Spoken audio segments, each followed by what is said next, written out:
people say to me about luck in football, they go, you make your own luck. And I'm like, this game happened. And I'm like, MK Dons came, Incy came with MK Dons, and he had about 7 staff. There was me, John Barnes, Les Parry, and Sean Garner. That was our staff, right? That was all we had. Incy turns up at Prenton Park with about 7 staff, fitness coach, a kid putting out the balls and the bibs, like 3 coaches, dietitian. I'm like, so I'm talking to Incy before the game, and he's telling us his budget. I'm like, touching 3 million quid. I'm like, so we start the game, and if I remember rightly, it was 0-0. And this is what I remember about it, right? It's like they're near the top, we're near the bottom of the league, and we have a corner, and I can't remember who it is. They come in. I'll tell you who it was. It was Ronnie's son, Ian Moore. And he comes in from a corner, unmarked in the box. You couldn't have asked for a better person to meet this ball than him, right? He meets this cross. He hits the underside of the bar. It comes out. Their left back runs the length of the pitch with the ball, crosses, and they score. We get beat 1-0.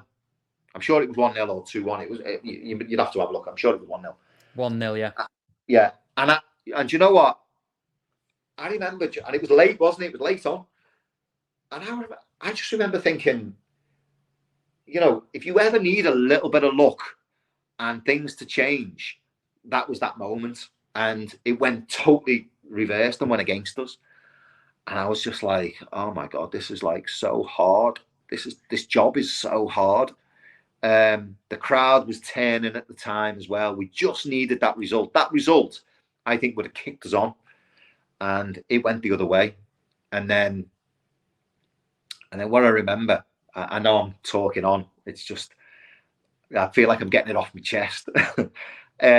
What I remember is we played Bury in the, it was like the Leyland Daft Cup or something, wasn't it? It was Johnston Paints, it was called then, but yeah. Yeah. And we'd had a couple of the kids knock on our door, John's door, the manager's door. And I remember them coming in, and they was like, we want an opportunity, we want to play, we want to do this, why aren't we in the team? And we were like, well, because of this and because of that, and this, that, and the other. And I remember them leaving, and I remember John saying to me, I like that. I like it when they come in and they're showing they want to play and all that. Should we put them in the team? And I said, yeah, okay, let's give them an opportunity. Bury, they're in the division below us, but they're good enough. We put a good enough team out to get a result. And I never used to say a lot after the game. I used to quite respectful of John. I'd had a bit of constructive criticism and stuff and whatever, but I never lost my temper. And we started this game, and I remember we were getting dogs abuse from the crowd. We lost the game, and I remember going in, and I thought to myself, this is the end. This is I just got a feeling we're going to get sacked. It was only about 11 games in, and I was just thinking, it's just not going well, this. The crowd's turned. Peter Johnson had a meeting with the fans as well, and it was all unraveling. And John gives this, after the game, John was very calm, always calm. And I just lost it. I just went round the dressing room and I just went, you. And I remember one of the players standing up as if to square up to me.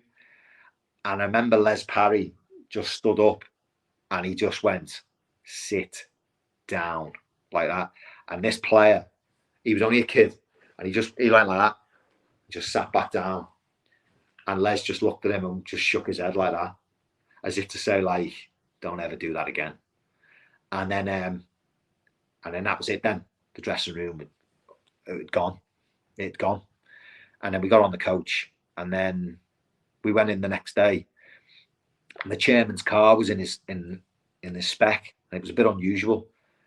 And I went in, and I met him John was doing his press conference for the game. Everyone had come to the ground.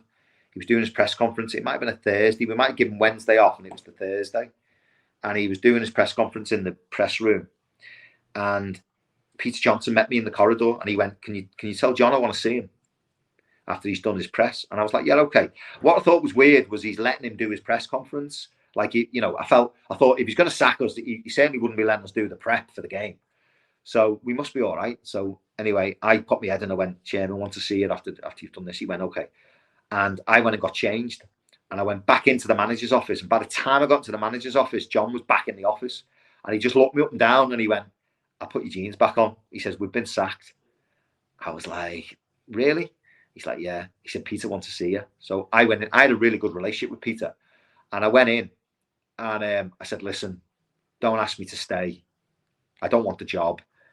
I know John's been sacked. I've got to go with John. I'm going to leave with John."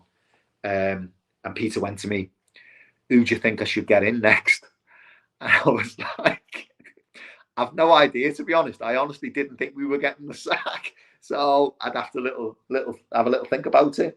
I said, "You need to get like a younger manager in and someone who's going to work with the younger players." And he went, "Okay, I'll speak to you."